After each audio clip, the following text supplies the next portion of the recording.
Anies itu penurut. Dia akan melakukan apa saja yang diminta oleh partai asal ambisinya untuk menjadi nomor satu tercapai. Jadi dia bukan tipikal pemberontak yang keras kepala. Pokoknya partai pasti senanglah dengan Anies yang seperti boneka, bisa di-setel sesuai keinginan yang partai punya. Karena itulah Nasdem langsung mengambil sikap untuk membela Anies Baswedan sejak kasus Formula E beredar. Nasdem menjadi seolah-olah bodyguardnya Anies, dan dengan menjadi pengawal Anies, maka Anies pasti akan merapat ke Nasdem dan berteman baik dengan mereka. Ada 3 kontroversi yang melatar belakanginya. Yang pertama, isu yang mencuat ini adalah soal pemeriksaan KPK kepada Anies Baswedan dalam kasus Formula E. Gue ngelihat ada rangkaian ya. Jadi sebelum Anies dicapreskan, koran Tempo sudah membahas tuh bahwa KPK dimungkinkan melakukan politisasi kasus, kata koran Tempo loh. Jadi koran Tempo kita tahu lah, setelah Nasdem kemarin mengumumkan Anies Baswedan sebagai capresnya, banyak sekali reaksi netizen di media sosial. Ada yang mendukung dan ada pula yang mengkritik. Nah lucunya ya, mereka yang mendukung ini adalah rata-rata yang sebelumnya sangat membenci partai Nasdem. Bahkan mereka menganggap Nasdem adalah partai yang haram karena menjadi pendukung penista agama. Ini Anies utang budi nih, kalau suara dia tinggi nih gara-gara saya ngonten Anies melulu. Begini aja deh ya. Kemarin kawan saya itu ngotot bahwa Anies adalah calon terkuat Capres 2024. Lalu saya tanya, terkuat apanya? Kalau terkuat bohongnya bisa jadi iya. Dia marah. Dia bilang, mana mungkin Anies yang santun dan alim itu suka bohong. Deklarasi Anies sebagai capres tak punya dampak terhadap elektabilitas Partai Nasdem. Deklarasi Anies Baswedan sebagai calon presiden dinilai belum memiliki dampak signifikan terhadap elektabilitas Partai Nasdem. Sebab dalam survei elektabilitas partai politik, Nasdem justru belum mencapai ambang batas parlemen. Dalam survei Desember 2022, elektabilitas Nasdem hanya 3,2%, mengalami penurunan dari sebelumnya berada di angka 4%. Buahnya jelas belum terlihat kalau survei sebelumnya juga kita peroleh di atas 4%.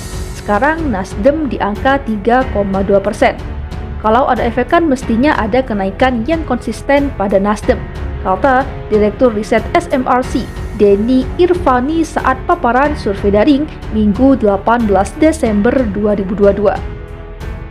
Menurut Denny, tidak terlihat dampak yang signifikan terhadap Nasdem, namun perlu juga dibaca bagaimana pergerakan partai-partai lain.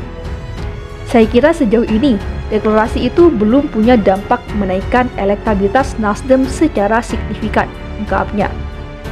Namun, kita perlu lihat secara detail bagaimana perkembangan suara dari masing-masing partai untuk bisa menyimpulkan secara lebih baik, jelas Denny. Sementara itu, PDI Perjuangan mengalami kenaikan suara signifikan dibandingkan hasil pemilu 2019 berdasarkan survei elektabilitas partai politik. Dalam temuan survei elektabilitas partai yang dirilis SMRC, PDI Perjuangan mendapatkan suara mencapai 24,1%. PDIP terlihat unggul dalam survei Desember dengan dukungan 24,1%, ujar Denny. Suara dukungan masyarakat terhadap PDIP masih sangat besar, berbanding jauh dengan nomor urut 2 yang ditempati oleh Golkar. Partai berlambang beringin ini memiliki elektabilitas 9,4%. Selanjutnya ada Partai Gerindra dengan elektabilitas 8,9%, lalu Demokrat yang juga memiliki elektabilitas serupa 8,9%. Golkar, Gerindra, dan Demokrat bersaing ketat memperebutkan partai kedua terbesar suaranya. Itu dukungannya tidak berbeda signifikan, hanya berbeda 0, tidak bisa disimpulkan mana yang paling kuat. 3 partai ini bersaing ketat, ujar Denny. Pada posisi berikutnya ada PKS dan PKB yang saling bersaing ketat dengan angka masing-masing 6,2% dan 6,1%. Di urutan berikutnya ada Perindo yang merupakan partai non-parlemen, bahkan memiliki elektabilitas mencapai 4,6%. Nasdem berada di bawah Perindo dengan elektabilitas 3,2%. Kemudian P3 2,9% dan PAN 1,7% yang merupakan partai parlemen terbawah. Sisa partai lainnya tidak mencapai angka 1%. Partai-partai masih punya peluang menaikkan suaranya karena masih ada 20,9% yang belum menentukan pilihan. Biasanya akan berubah ketika masa kampanye. Masih ada 20,9% warga yang sampai saat ini belum menentukan pilihan partai politik, masih wait and see, kata Denny. Survei SMRC digelar secara tatap muka pada 3-11 Desember 2022. Survei memiliki 1.220 responden yang dipilih secara acak menggunakan metode Stratified Multistage Random Sampling. Respon rate atau responden yang dapat diwawancarai secara valid sebesar 1.029 atau 84%.